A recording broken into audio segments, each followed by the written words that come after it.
And joining us now on the debate for the full hour tonight, 5 pioneers for change, all immigrants to Canada, all being honored by Skills for Change, a not-for-profit organization that specializes in employment services for new Canadians. And they are Dr. Alex Haddad, Tony Silverman, Vahan Kalolian, Neilchandaria, and Adrienne Clarkson. It's good to have all of you around this table here. It's nice to be here. My first question, always has to be the same when she's here. What do you call the ex-Governor General? Adrienne. I don't call you Adrienne. I can't do that. Well, let's go around the table here, and first of all, congratulate all of you on the honors which you are receiving this evening at the TIFF Lightbox for being pioneers for change.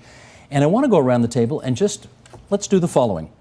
Where are you from originally? Why you came to Canada? Adrienne Clarkson, start us off. I'm originally from Hong Kong, and I left when I was 2.5 as a refugee on a Red Cross exchange after we had lost the war to the Japanese, and we were flotsam and jetsam in the world, and we were thrown onto a boat, and we came to Canada. And arrived where? We arrived in New York, and then we took a train to Ottawa. The Canadians were all with a group of Canadians that were being repatriated, and so we ended up in Ottawa, but we came by train. But we had gotten off the boat, the Gripsholm, which was a Red Cross Swedish ship. Sweden was neutral during the Second World War. So even though it was New York, the plan was always Canada eventually, not the States. Yes, because we were listed as Canadians to be repatriated, which we weren't. But that was all fate and circumstance, and I recount that in Heart Matters because it is something that is chance and luck. And many people come to this country through chance and luck after having gone through the most terrible experiences. Heart Matters was the book that you were here last time about, and I enjoyed reading that so much. Okay, Tony Silverman, your story. Where did it all start? It all started actually in Poland. My parents were both born in Poland. They were interned in concentration camps during the war, separated for much of it. My mother and grandmother were liberated on a death march in 1945, and my mother ultimately liberated my father from Theresienstadt, where he was. They ended up in a displaced persons camp in Stuttgart, Germany, where my sister and I were born. And after 5 years, during which the Allies had asked my father, because he was a lawyer and because of his legal training, to set up a system of justice for the displaced persons in southwest Germany. So we decided to come to Canada. My father had developed a fascination with and a very strong respect for Western legal traditions and recognized that democracies and their laws were representative of the potential for social justice, and he wanted to come to a country that represented that. And landed where? We landed in Halifax at Pier 21 after 5 years of difficulty. My father applied to emigrate to Canada, but law was not a skill that was necessary to Canada at the time. He finally taught himself and passed licensing exams as a men's underwear cutter and a shepherd, and we were allowed to come, and we arrived on my 2nd birthday. Happy birthday. Thank you. That was a pretty happy birthday. It was, indeed. And I know you get this all the time, and I'm sorry to do this to you, but people at home are going to be watching and asking, because you look so much like Madam Justice Rosalie Silverman Abella, who's your sister. Not according to not according to Adrienne Clarkson. Well, sorry, but you do. You guys could be twins, which means that you're as beautiful and young-looking as your younger sister. That's so kind. Thank you. It's a quick catch, wasn't it? Okay. No, she's older. She's older than you? Yes, she is. Is she really? She's older than you? Yes, she is. And have you ever eaten a vegetable?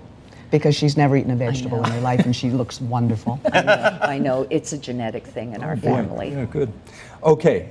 Neilchandaria, it all started for you where? I'm from Kenya, born in Kenya, with parents of Indian origin. I came here by choice. I looked at every country. When did you come here? I came in 1975.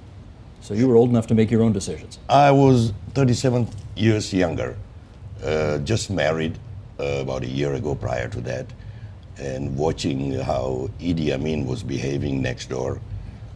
We said, hey, it's time to go to a better place. And why Canada? Why Canada? I looked at every country. South America, Australia. I had a European passport, but I decided to come to Canada for some basic reasons. Capitalism is very important. You thought you could make a living here. We could make a living and we could succeed. I like the social justice. This country offered this. I didn't want to be in a country where the only rich guy in the whole village is poor. You know, that's dangerous. And where did you land? I landed in Toronto. And stayed? I've stayed in Toronto. I've been there within 5-mile radius of my coming here, even today.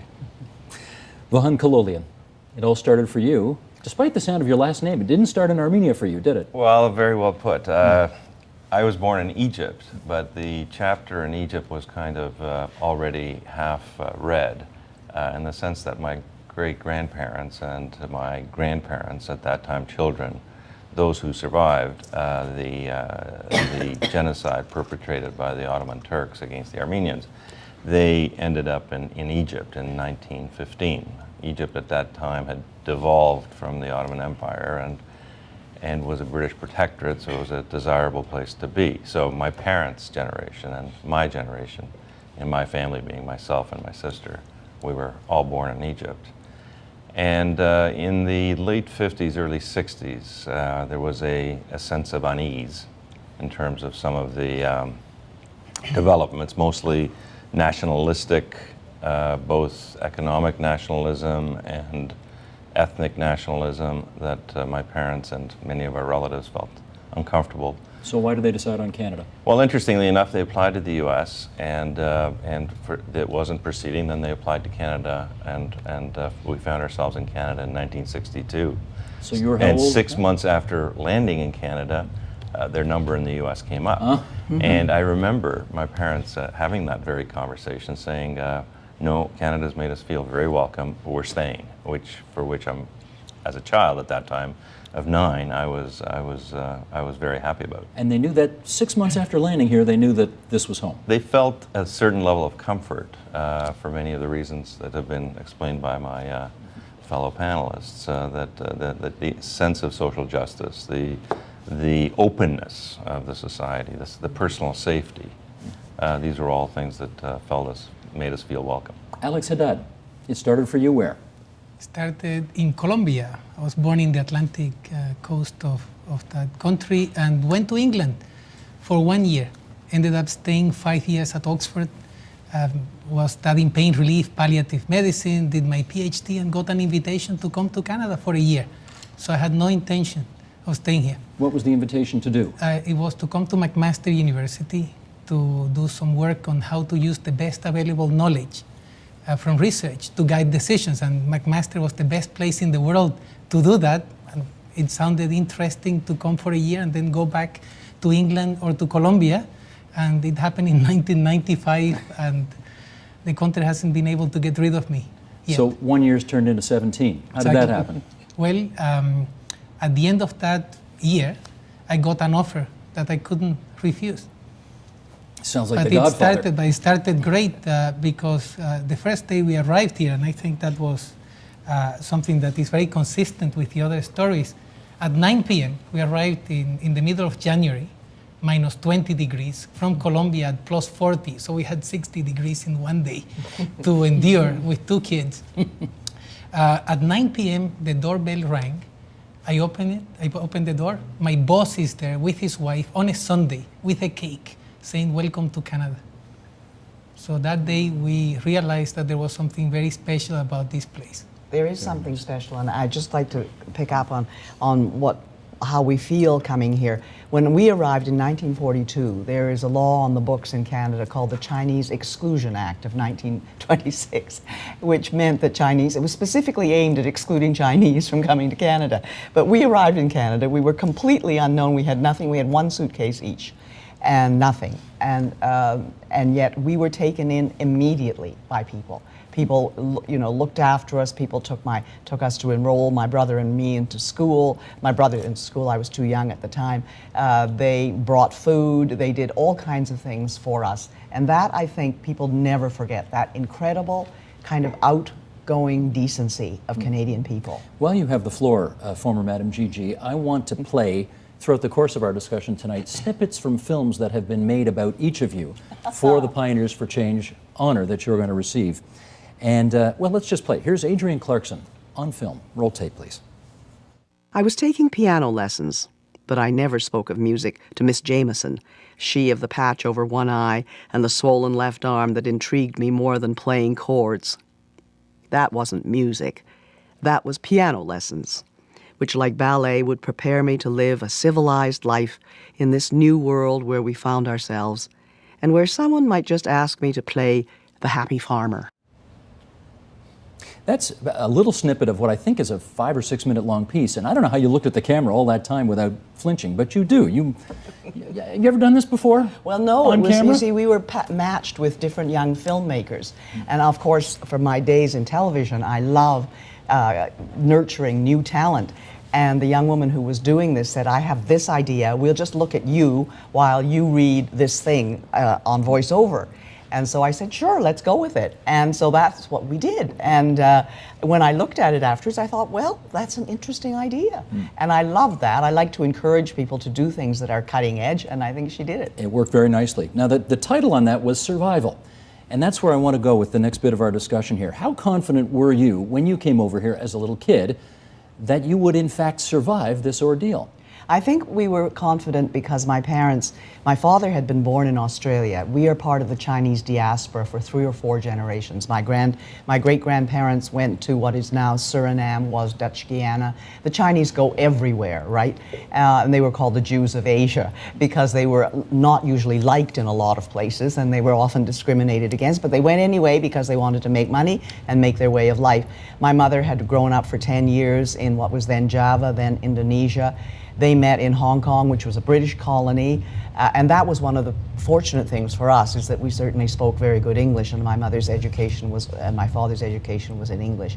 And so we had that sense. When we came to Canada, my mother was very happy that she knew how to speak English, that she knew also how, things worked in a certain kind of way. She was disappointed there wasn't Tate and Lyle corn syrup, but that's what she had. But there was Campbell's soup, and I had always, since I was a baby, been likened to the Campbell soup baby, because I looked like that with the cheeks. With the cheeks. Yes, and so we had that colonial thing, and I think Naveen shares that, that people talk very ill of colonialism, and there are many horrible things about colonialism.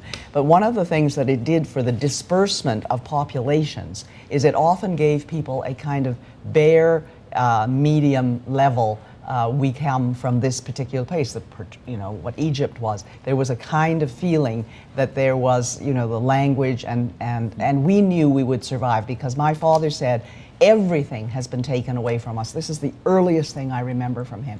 Everything has been taken away from us. He was doing very well. He had the Opel car concession. He was only 30. He had his own horses, racing them at the Hong Kong Jockey Club. My mother came from a very good family. She had never been in a kitchen. She had never cooked. She didn't know how to do any of that stuff.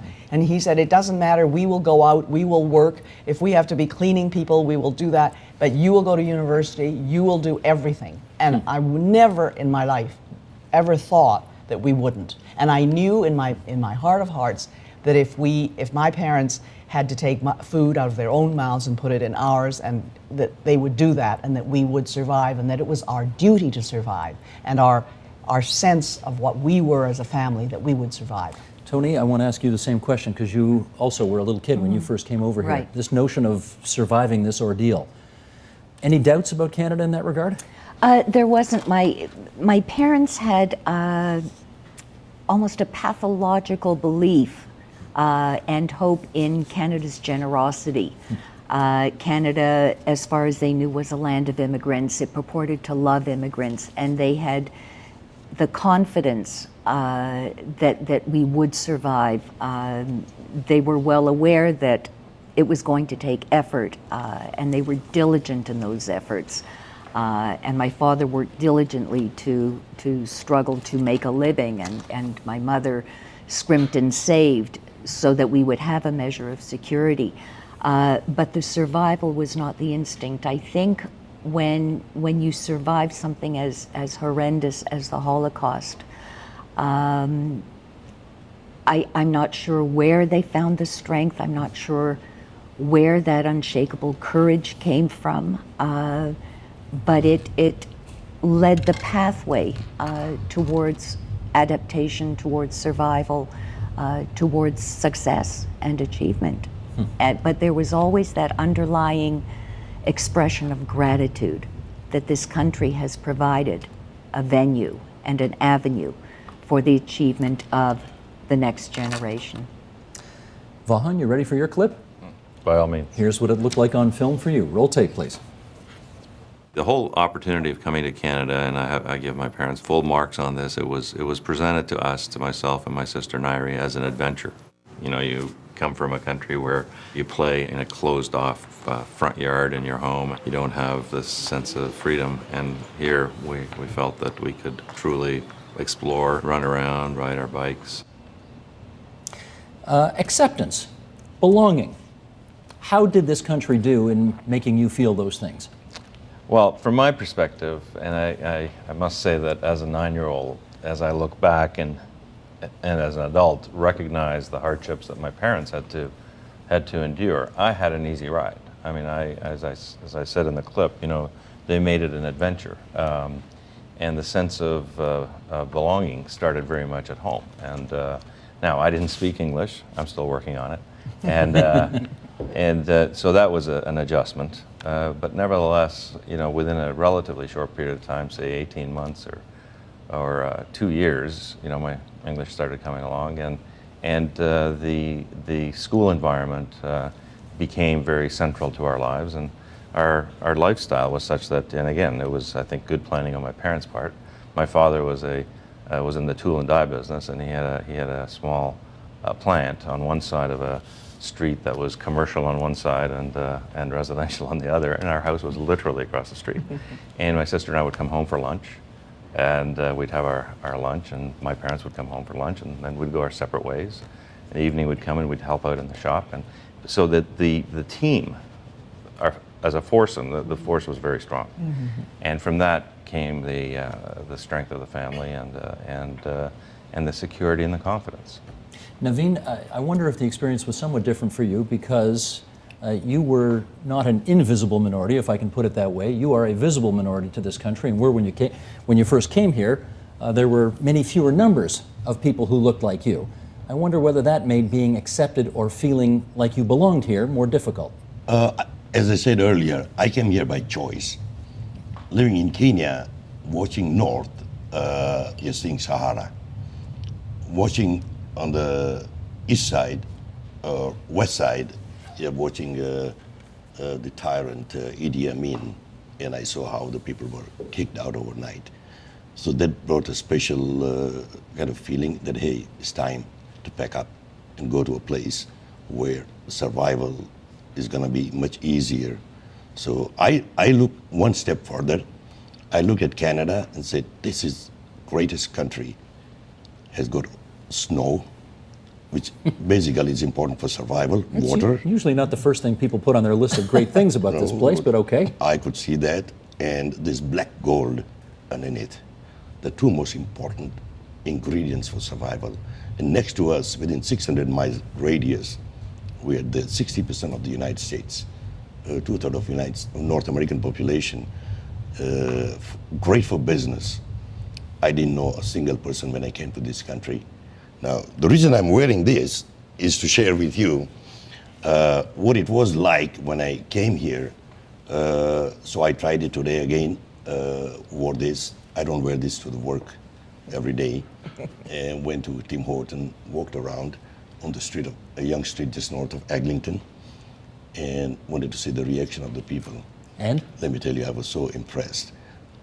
25, 30 years ago, I would have been told a few times, Paki, go home. I'm not Paki. But what a change. Probably would have been stopped by a couple of police officers for driving a fancy car. I didn't get stopped. I didn't look like an alien. When I look around, when you open the television, you see different faces. Look at the parliament behind our prime minister. It's a blue turban. Guys, this is not just a token turban.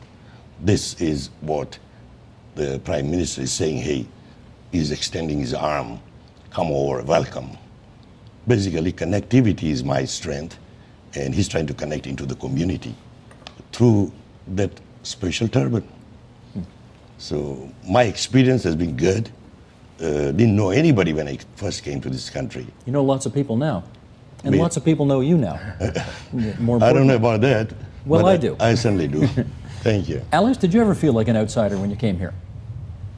Not really, but I was expecting to feel like that. I grew up in Colombia as a member of a Lebanese family, so we were a visible minority there.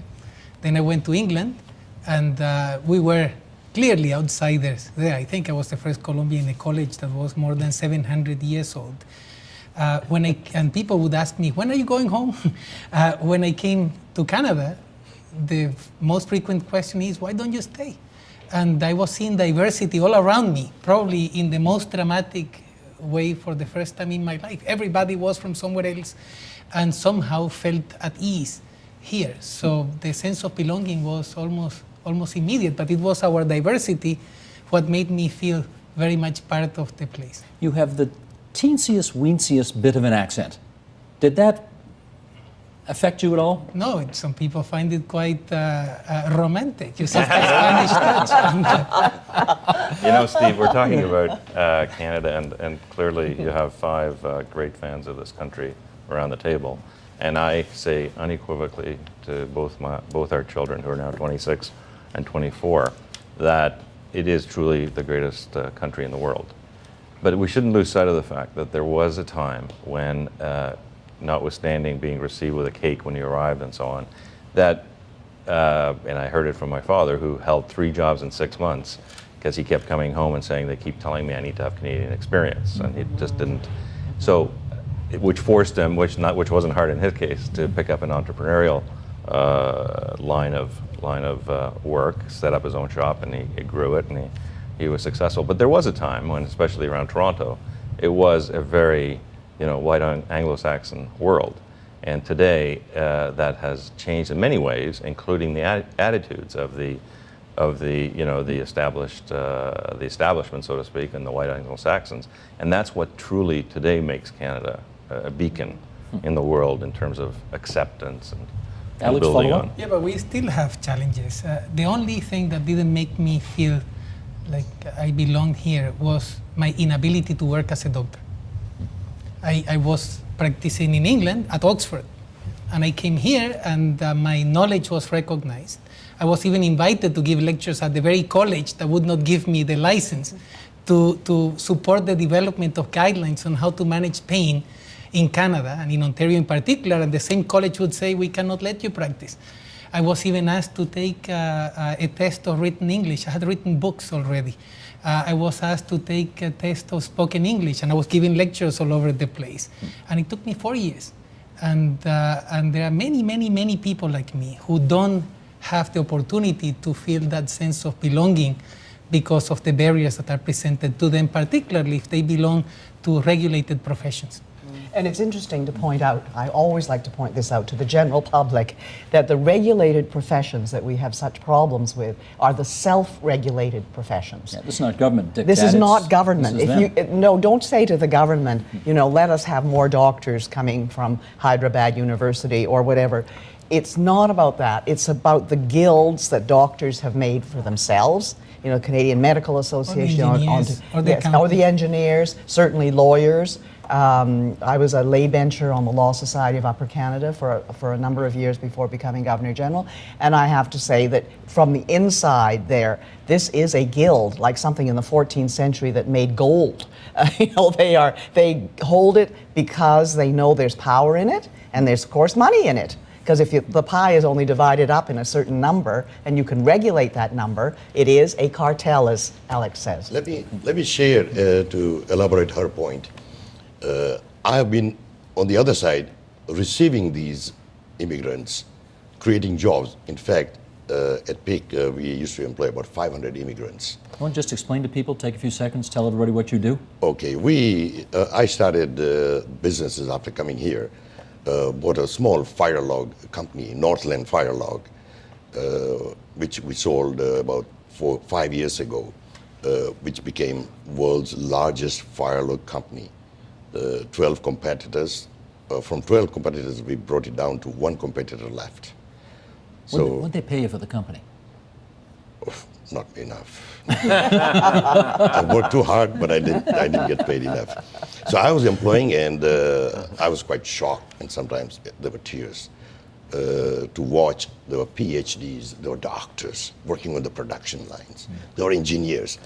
But the most important thing I noticed is there were no IT people available on the line.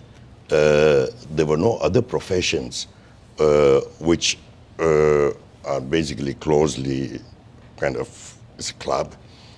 I did the same thing when I went to Skills for Change. I said, look, I need some IT people. There is no IT guy. If you look at Canada, Canada is thriving on IT. Where are all these IT guys ending up? They're out there, they have a job, the day they land. There's no association or cartel of IT. Look at where Canada is with IT. So, Tony Silverman, you ready for your close-up? Here we go. Always, Mr. DeMille. Well done. Okay, roll tape, please. They ended up in a displaced persons camp in Stuttgart, Germany, where my sister and I were born. I marvel to this day at how they found a way to continue their lives while coping with the incomprehensible psychological and physical trauma of being hated and hunted by those who had been their neighbors for years. Adaptation, that one is called. What is it about the experience of your parents' experience as immigrants that motivates you to be a so-called agent of change? I don't think you can be the child of Holocaust survivors without having that as part of your DNA. Rosie and I were blessed as we were growing up because my parents very freely, when asked, talked about their experiences before and during the war. The horrors, the fears, the anti-Semitism, the pain. But it was always within the context of the lessons to be learned. And those lessons about fairness and justice and equality and the evils of discrimination and prejudice, the injunction to take nothing and no one for granted, the imperative to show gratitude by giving back to the community, all informed the rest of my life and what I wanted to do. And that was education and human rights advocacy. I guess we can't be surprised that you two ended up doing what you two ended up doing, given who your parents were and what they've been through. Exactly. It makes perfect sense, doesn't it? Exactly. It's a lot to live up to, though, isn't it, also? Not given our upbringing. You know, in the film it begins with a line that says the unofficial Silverman motto was, "You were not born to fit in, you were born to stand out." And I think achievement was the prime goal for my parents, to be the best we could be, to reach not for the stars but beyond the stars, because when you have talents that are God-given, you have no right, again, given their experiences, to squander those. You had to do what was good for the community. Now, my parents instilled in us the injunction to give back to the community, to get involved in social justice issues. But it was my husband who taught me the mechanics of how to do that. He was propelled by and encouraged me to adopt 3 basic principles. The principle of tzedakah, which is the selfless giving to those less fortunate. The principles of chesed, the doing of good deeds and kindness, and the principle of tikkun olam, which is the imperative to restore and repair the world. And I think these are universal concepts that are not unfamiliar to anyone engaged in human rights advocacy. And it impels us to work individually and collectively towards the common good, towards the creation of the kind of society that we all want to live in. I'm not sure, given what's going on globally, that we're all on the same page, but I have every confidence that we're all at least reading the same chapter. Nicely put. I identify with that because I think when we talked about survival, it's as though everything you did was in order for your little family to survive and succeed. And although that was certainly expected, I mean, I just, always was expected to do very well in school. We just knew there were goals for us. But always my parents were interested in people, not just of their friends, but my father always picked up hitchhikers. Once he had a car, and we didn't have a car till I was 12 because we didn't have the money to have a car, but then he got into doing his business of importing and exporting, and he'd have to drive down to Montreal, and he would pick up hitchhikers. And I remember my mother was a little apprehensive about this because then he would invite them to dinner. And once we had a hitchhiker who was, my father said to us, he's a rubby. And we said to him, and I must have been about 8 at the time, what's a rubby? And he said, he'll drink anything. So anyway, he said, you ask him at dinner. So he told us how he strained Sterno to drink the alcohol, how he drank Jergens hand lotion. And my mother sat there looking more and more appalled. And yet she was fascinated by it. And Dad said afterwards, he said, well, you meet people in this world, and it's not just the ones that come in and sit at our dining table, but the ones that you meet on the side of the road that are going to teach you things about how they live their lives. And you don't ever want to be one of them, but you have to know how they think. And so that was to feel for the other, to know what the other person was like, to have that empathy and that feeling of who are they. It was never like that. He was very open-minded. He was very open-minded. Did you get that in your background though as well, that it's not good enough to fit in, you've got to stand out? That was inculcated in us at a very early stage. I mean, we would get involved in community projects.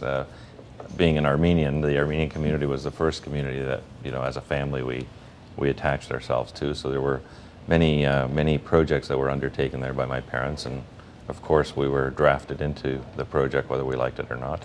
And there was a sense of you're meant to win. You owe it to our background to be a winner. And being a winner wasn't,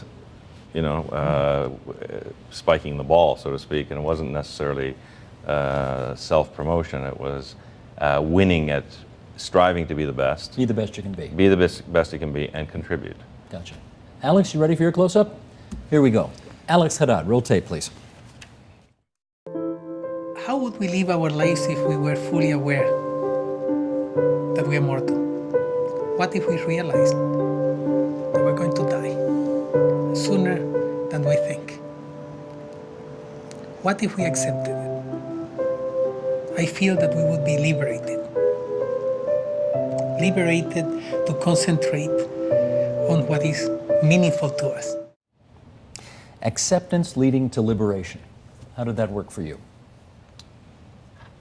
I deal with a lot of people who are facing the most difficult experiences of their lives. They're either dying or afraid of dying. And it's fascinating to realize how most of us live our lives with the illusion of immortality. We think we have unlimited amounts of time. And then when we are confronted with a situation like that, then suddenly we say, oh my God, what have I done? And two words usually come to people's heads is if only, regrets, chip in. So I've been trying to work with the people I have the honor to serve to enable them to accept that time is limited and to identify what makes them happiest as soon as possible. What is their verb? And I would like to ask you, what's your verb? And to figure out a way to conjugate that verb as much as possible, and then to identify sources of regret and get rid of them. And then be liberated to enjoy your life as much as possible without hurting others, and do it for others around you. Give me an example. What do you mean the verb? What's your verb? My verb is to question, to wonder. What makes me happiest is not to know. So I get rewarded for not knowing. I'm an innovator, I'm a researcher, I'm a scientist. So I manage to align my source of joy with what I do for a living.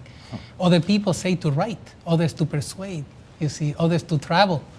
And the sooner you identify that in your life, the easier or the more likely it would be for you to find a way in which you can change the world by doing what you love most. This notion, Tony, of acceptance as liberation, do you remember feeling that at some point in your life? My feeling, and something that Vaughn said earlier really triggered. I think any story of any immigrant is a chronicle of liberation, whether it's ethnic or political or religious or sexual orientation or disability. It's that feeling of freedom, and no liberation is without its struggles and hardships, and ultimately, hopefully, the unmitigated joy of recognition, of reaching that final point of self-realization and actualization. In our case, it was the appreciation of being in a new country and being given a start. But I think it's true that there are elements that mitigate against that. I admire tremendously the work that Alex is doing.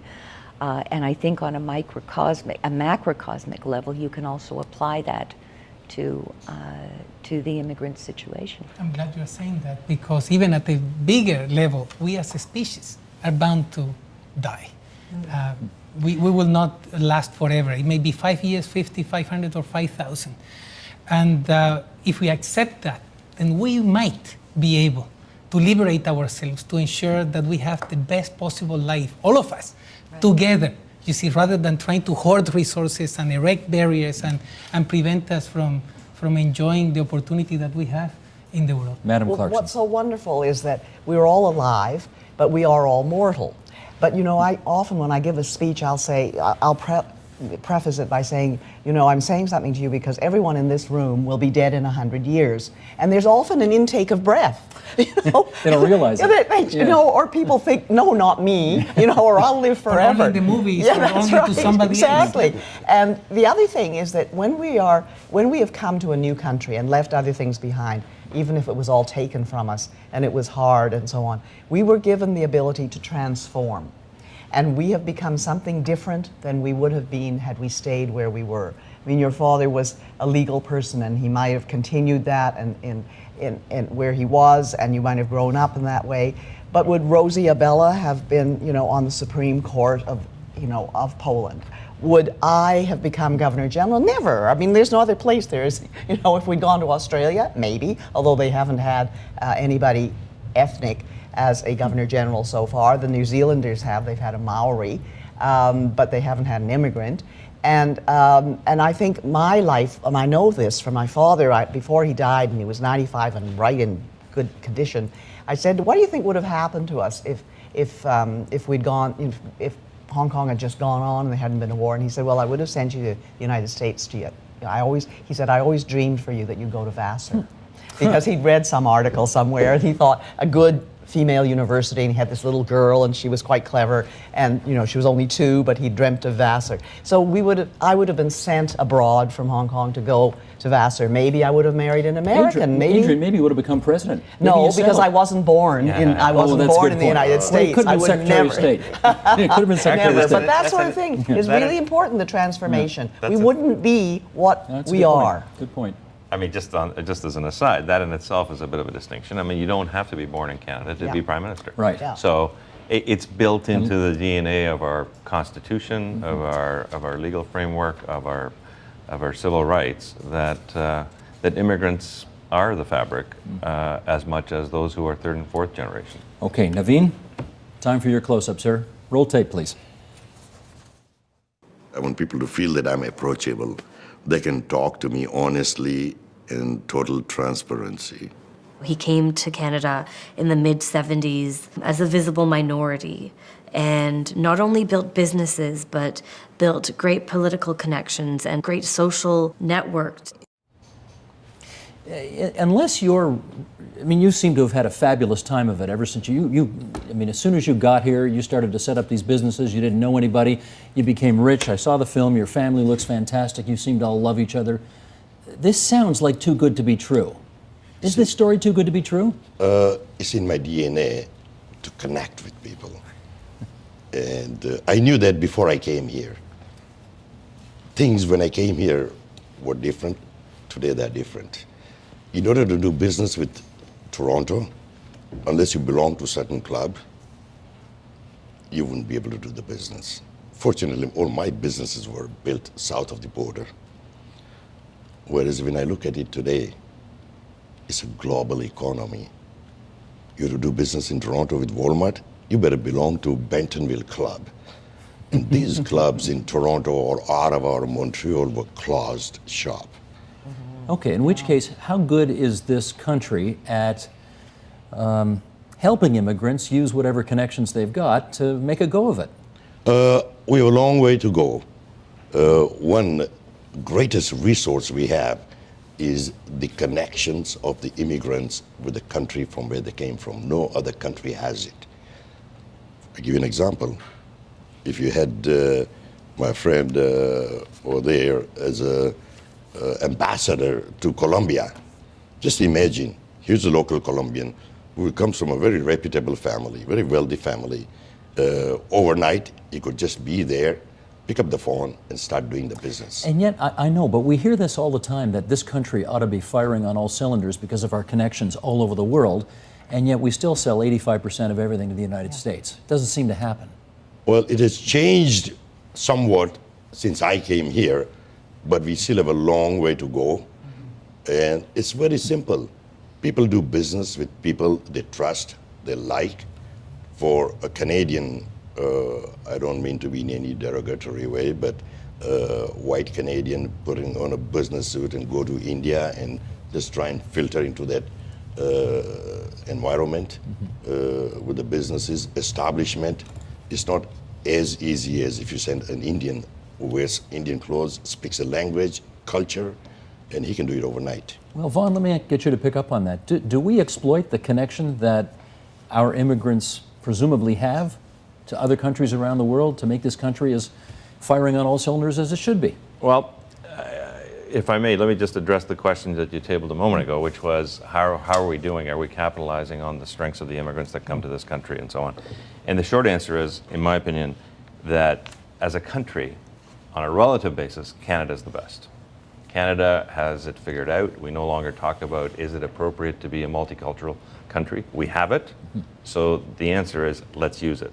So, as Naveen said, we do have a long ways to go. So what is it that we have that we can offer our country as a whole, and perhaps even the world, which is one of the ideas that became distilled in what became the Mosaic Institute, which myself, my wife, and my co-founder started 5 years ago. We said, look, we have this great base of multiculturalism.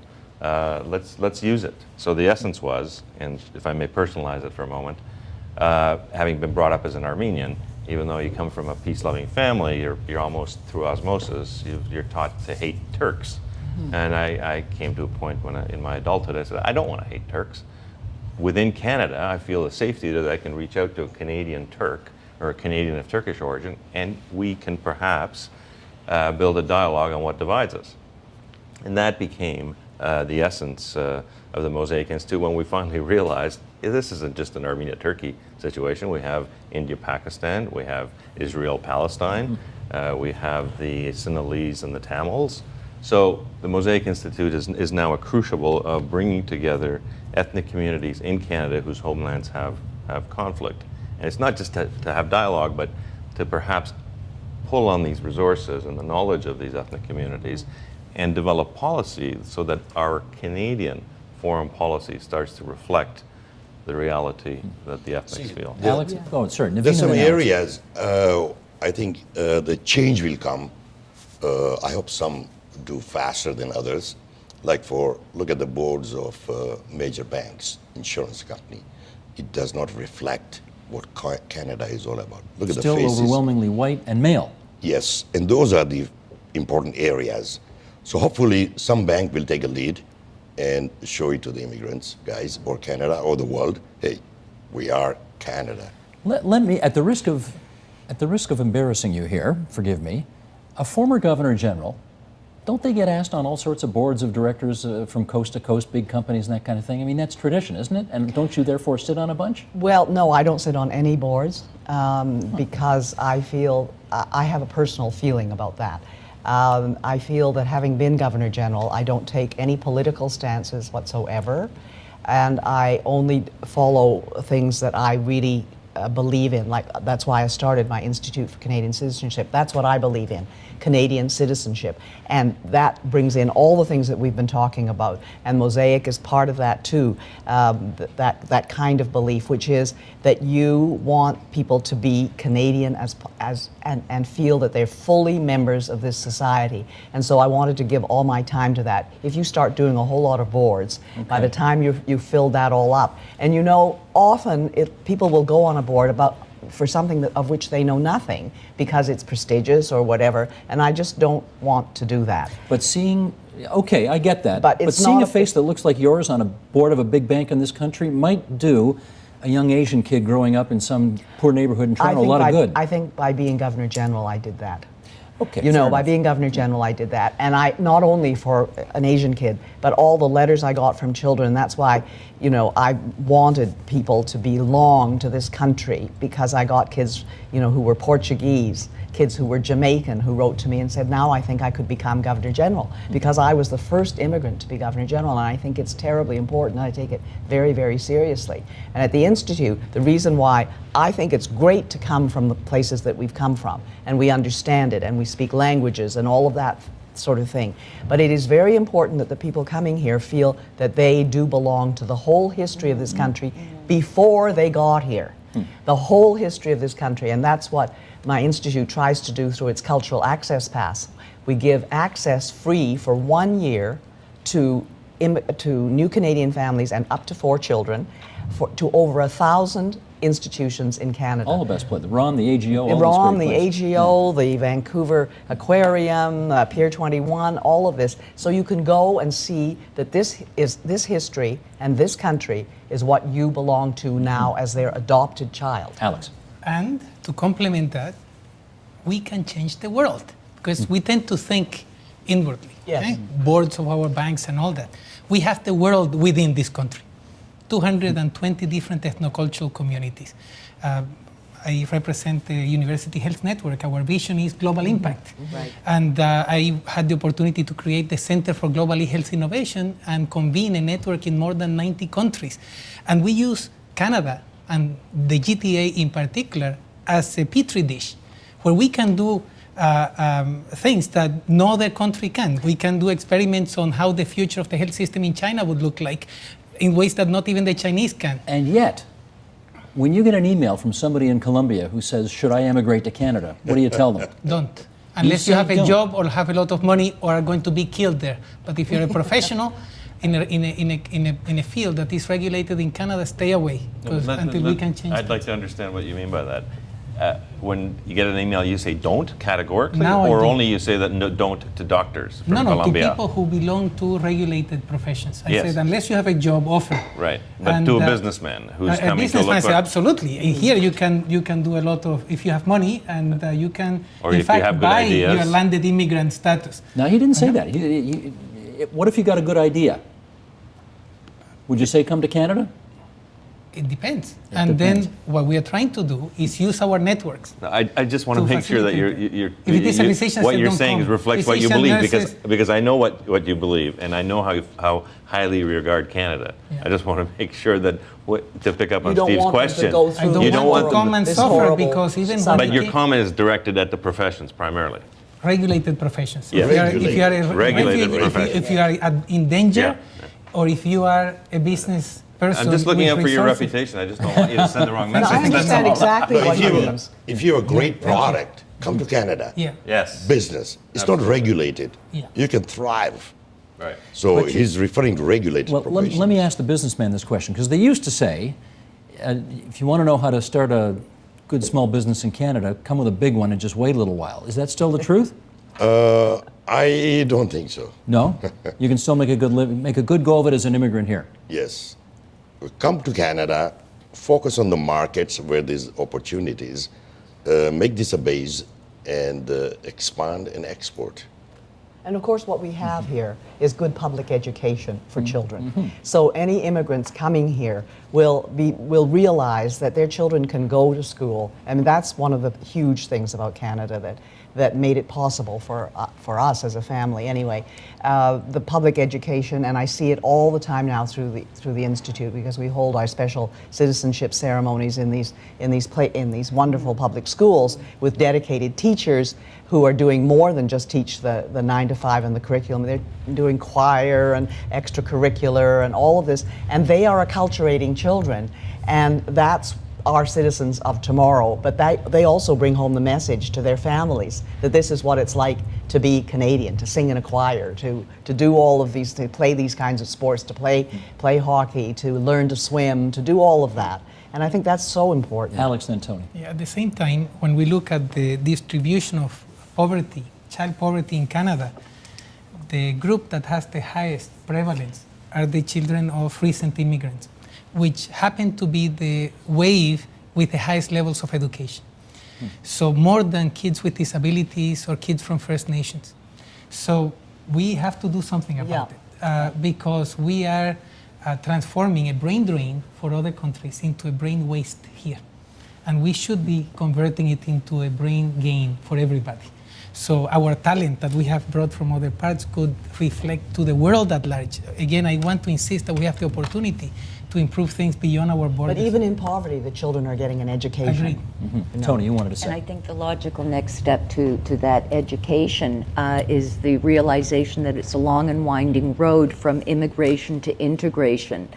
And one of the best ways to do that is to ensure that everyone who comes to this country and everyone who is already in this country recognizes that they have a role to play.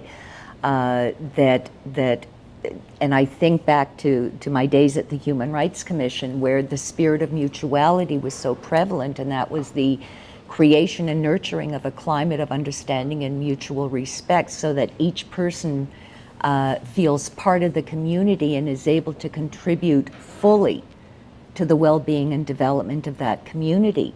I think there is no greater cost to Canada than the unemployment, the underemployment, the underutilization of its greatest resources, which are human capital and the talents that come in. So, you know, to try and synthesize, you have to work with the self-regulating bodies, you have to work with the various levels of government who are working on trying to facilitate recognition and assessment of foreign credentials, you know, to try and open the doors to the connectivity that will give you access to the contribution you can make and the maximizing of the skills to allow you to make the contribution to Canada. I'm going to give the last 30 seconds here to Madam Clarkson, because she used to work in TV, and I know she can take account.